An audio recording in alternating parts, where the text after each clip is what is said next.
నమస్తే. ఓం నమ శివాయ.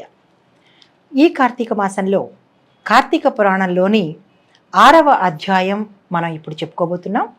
దీపదాన విధి, దాని మహత్యం. వశిష్ఠ మహర్షి జనక మహారాజుకి చెప్తున్నాడు, రాజా, ఎవరైతే కార్తీక మాసంలో నెల రోజులు శ్రీ మహావిష్ణువుకు పంచామృతాలు, కస్తూరి, గంధంతో తదితర ద్రవ్యాలతో అభిషేకం చేస్తారో వారికి అశ్వమేధ యాగం చేసినంత ఫలితం దక్కుతుంది. అలాగే ఎవరైతే కార్తీక మాసం నెల రోజులు దేవాలయాల్లో దీపాలు వెలిగిస్తారో వారికి కూడా ఏమాత్రం సందేహం లేకుండా కైవల్యం పొందుతారు. అయితే ఈ నెల రోజులు విష్ణు సన్నిధిలో సంధ్యా సమయంలో దీపారాధన చేసిన, దీపదానం చేసిన వారు విష్ణులోకాలకి వెళ్తారు. అయితే దీపదానం చెయ్యడానికి విధి విధానాలు ఏమిటి అంటే, దీపదానం చెయ్యడానికి ఎవరైతే చేస్తారో వారు ఒత్తిని దానం చేసే ఒత్తిని మాత్రం తనే స్వయంగా తయారు చేసుకోవాలి. వత్తిని శుభ్రపరిచి, అంటే పత్తిని ముందుగా శుభ్రపరుచుకొని తయారు చేసుకోవాలి. వరిపిండి లేదా గోధుమ పిండితో ప్రమిదగా తయారు చేసుకొని అందులో నూనె పోసి వత్తి వేసి వెలిగించి బ్రాహ్మణుని సాదరంగా ఆహ్వానించి దక్షిణ తాంబూలాలు ఇచ్చి సత్కరించి దీపాన్ని దానంగా ఇవ్వాలి. అంటే దీపదానానికి ఇంత నియమము ఉందన్నమాట. ఇలా నెల రోజులు చేసిన తర్వాత చివరి రోజు వెండి ప్రమిదలో బంగారపు ఒత్తిని వేసి దాని నిండా ఆవు నెయ్యి వేసి ఈ నెల రోజులు ఏ బ్రాహ్మణుడికైతే మనం దానం ఇచ్చామో ఆ బ్రాహ్మణుడికే దానం ఇస్తే కనుక అష్టైశ్వర్యాలు కలుగుతాయి. దీపదానం చేసేటప్పుడు ఒక చిన్న శ్లోకం ఉంది, అది చెప్పుకొని మాత్రమే దీపదానం చెయ్యాలి. అదేమిటంటే, సర్వజ్ఞానప్రదం దీపం సర్వసంపత్కరం దీపదానం ప్రదాస్యామి శాంతిరస్తు సదా మమ అనే మంత్రాన్ని చదువుకుంటూ అన్ని విధాల జ్ఞానాన్ని ప్రసాదించేది దీపం కాబట్టి అన్ని శుభాలను కలిగించే ఈ దీపాన్ని దానం చేస్తున్నాను అని ఈ శ్లోకానికి అర్థం అన్నమాట. ఈ విధంగా దీపదానం చేసిన వారు విద్యా, జ్ఞానం, ఆయుష్ పొందుతారు. మనస్సు చేత కానీ, వాక్కు చేత కానీ, బుద్ధి చేత కానీ, కర్మ చేత కానీ ఏవైనా పాపాలు చేసి ఉంటే అవి నశిస్తాయి, సర్వ భోగాలు కలుగుతాయి. అయితే కార్తీక దీప దానం వల్ల కలిగే ఫలితాన్ని వివరంగా తెలిపే కథ ఉంది, అది నేను నీకు చెబుతాను అని వశిష్ఠ మహర్షి జనకుడికి వివరిస్తున్నాడు. పిసినారి వితంతువు మోక్షం పొందడం. పూర్వం ద్రవిడ దేశంలో వితంతువు ఉండేది. ఆమె పెళ్ళైన కొద్ది కాలానికే భర్త చనిపోవడంతో చాలా చిన్న వయసులోనే వితంతువుగా మారింది.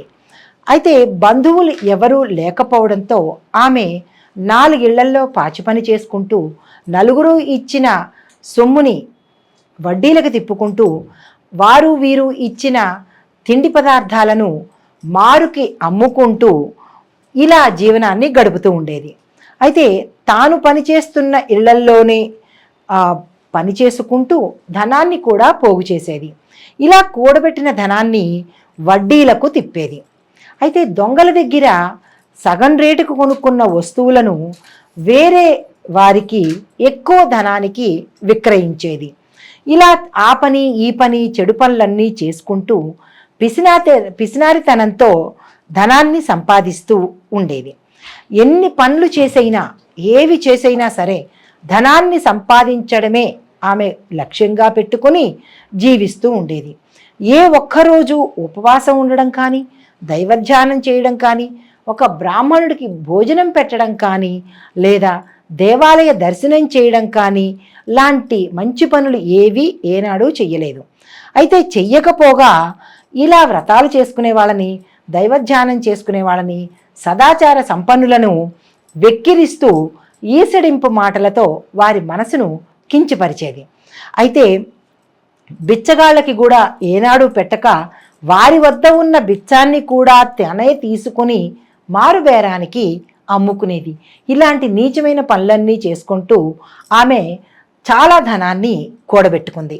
అయితే ఇదిలా ఉండగా ఒకరోజు మంచి ఆచారాలు పాటించే ఒక బ్రాహ్మణుడు శ్రీరంగపట్టణానికని స్వామివారిని చూడడానికని వచ్చి మార్గమధ్యంలో తీర్థయాత్రలు చేస్తున్నప్పుడు ఈ గ్రామానికి వచ్చి దారి మధ్యలో ఈ పిసినారి గురించి, అంటే ఈ పిసినారి వితంతువు ఉన్న గ్రామానికి వచ్చాడు.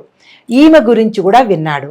విన్న వెంటనే అనుకున్నాడు, ఎలాగైనా సరే ఆమె ఉన్న సత్రంలో దిగి ఆమెను మంచి మార్గంలో పెట్టాలి, ఆవిడికి హితబోధ చెయ్యాలి అనే ఉద్దేశంతో ఆమె ఉన్న ప్రాంతంలోనే ఒక బస తీసుకుని అక్కడ బస చేసి ఆవిడ దగ్గరికి వెళ్ళి, అమ్మా నేను నీకు కొన్ని మంచి విషయాలు చెప్పదలుచుకున్నాను, అనుమతిస్తావా అని మొదలుపెట్టాడు. అమ్మా నా మీద నీకు కోపం రావచ్చు, సరే నేనేమి బాధపడను, దయచేసి నేను చెప్పే మాటలు విను అంటూ చెప్పడం ప్రారంభించాడు. మన శరీరం శాశ్వతం కాదు, ఇది నీటి బుడగ వంటిది. ఏ క్షణంలోనైనా ఈ బుడగ పగిలిపోవచ్చు. మృత్యువు ఈ శరీరాన్ని తీసుకువెళ్ళిపోతుంది. పంచభూతాలతో ఏర్పడిన ఈ శరీరము తిరిగి పంచభూతాలతోనే కలిసిపోతుంది. ఒక్కసారి ఈ జీవుడు శరీరం నుంచి వెళ్ళిపోగానే ఎవరూ పట్టించుకునేవారు ఉండరు. శమం అంటూ నీ దేహాన్ని దూరంగా విసిరేస్తారు. మోహాన్ని భ్రమని విడిచిపెట్టు. శరీరం ఎప్పటికీ నిత్యం కాదు సుమా. అమ్మా బాగా ఆలోచించు.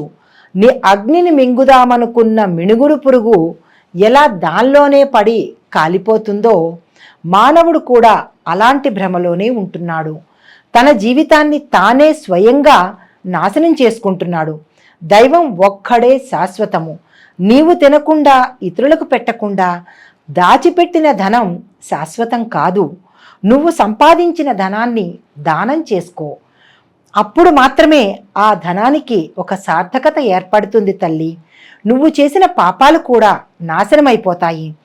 అన్యాయంగా నువ్వు కూడబెట్టిన ధనాన్ని ఇప్పటికైనా బయటకు తీసి నలుగురికి పంచిపెట్టు. దాన ధర్మాలు చేసుకో తల్లి. నీ పాపాలను ఒక్కొక్కటిగా పోయే మార్గం ఇది అని రాబోయే కార్తీక మాసంలో శాస్త్రవిధిగా స్నానం చేసి నియమాలు పాటించుకుంటూ ఆ ఫలితంతో నీకు జన్మజన్మల నుంచి నువ్వు కూడగట్టుకున్న పాపాలు నశించిపోతాయి తల్లి అంటూ హితబోధ చేశాడు. బ్రాహ్మణుడు చెప్పిన మాటలు విన్న ఆ వితంతువు తన మనసులో మార్పు చెంది ఇన్నాళ్లుగా తాను చేస్తున్న తప్పేమిటో తెలుసుకుంది. ఆమెకు జ్ఞానోదయమైంది. తాను చేసిన పాపాలన్నీ తలుచుకుని కుళ్ళి బాధపడసాగింది. వెక్కి వెక్కి ఏడ్చింది. రాబోయే కార్తీక మాసంలో శాస్త్రవిధిగా స్నానమాచరించి జపము, తర్పణము, దీపము, దానము ఇలా అన్నీ చెయ్యాలి అని నిశ్చయించుకుంది. కార్తీక మాసం రాగానే వ్రతమాచరించి భక్తి శ్రద్ధలతో దక్షిణ తాంబూలాలతో చివరి రోజు వరకు బ్రాహ్మణులను పూజించి తను చేసుకున్న పాపాలన్నిటినీ తను కూడబెట్టిన ధనంతో సహా విముక్తి చెంది మరణించిన తర్వాత ఆమె పుష్పక విమానం ఎక్కి స్వర్గాన్ని చేరుకుంది. కాబట్టి ఓ జనక మహారాజా, కార్తీక మాసంలో తెలిసి కానీ తెలియక కానీ దీపదానం చేస్తే అద్భుతమైన ఫలితాలు వస్తాయి అనే విషయాన్ని ఇప్పుడు నీకు అర్థమైంది కదా. దీపదానాన్ని భక్తి శ్రద్ధలతో నియమనిష్టలతో విధి విధానంతో చేసిన ఉత్తమ గతులు కలుగుతాయి అంటూ వశిష్ఠ మహర్షి జనక మహారాజుకి మరిన్ని విశేషాలతో కార్తీక మాస దీపదానాన్ని గురించి వివరించాడు. ఈ 6వ రోజు మనం ఏవేవి చెయ్యాలి, ఏవేవి చెయ్యకూడదు అనేది మనం ముందుగా చెప్పుకున్నట్టు నిషేధించవలసినవి, దానం చేయవలసినవి, పూజించవలసిన దైవము, మంత్రము, మనం తిరిగి పొందే విషయాలను తెలుసుకుందాం. 6వ రోజు షష్ఠి. ఈరోజు నిషేధించవలసినవి మనకి ఇష్టమైనవి ఉసిరి. మనకి ఇష్టమైన పదార్థాలు ఉసిరి. అయితే దానంగా ఇవ్వాల్సింది చిమ్మిలి అంటే నూపప్పు బెల్లంతో చేసిన చిమ్మిలిని దానం చెయ్యాలి. పూజించవలసిన దైవం సుబ్రహ్మణ్యేశ్వర స్వామి. మనం చెప్పవలసిన మంత్రం ఓం శం సుబ్రహ్మణ్యేశ్వర స్వామినే నమః. ఓం శం సుబ్రహ్మణ్యేశ్వర స్వామినే నమః. మనకి వచ్చే విశేషమైన ఫలితం ఏంటంటే సత్సంతానం, జ్ఞానలబ్ధి, మనం అనుకున్న మంచి కోరికలన్నీ తీరడం. ఇవి మనకి స్వామివారు అనుగ్రహించేవి. ఈ నియమ నిబంధనలతో, ఈ సూచనలతో కార్తీక మాసంలోని 6వ అధ్యాయం 6వ రోజు సమాప్తం. నమస్తే.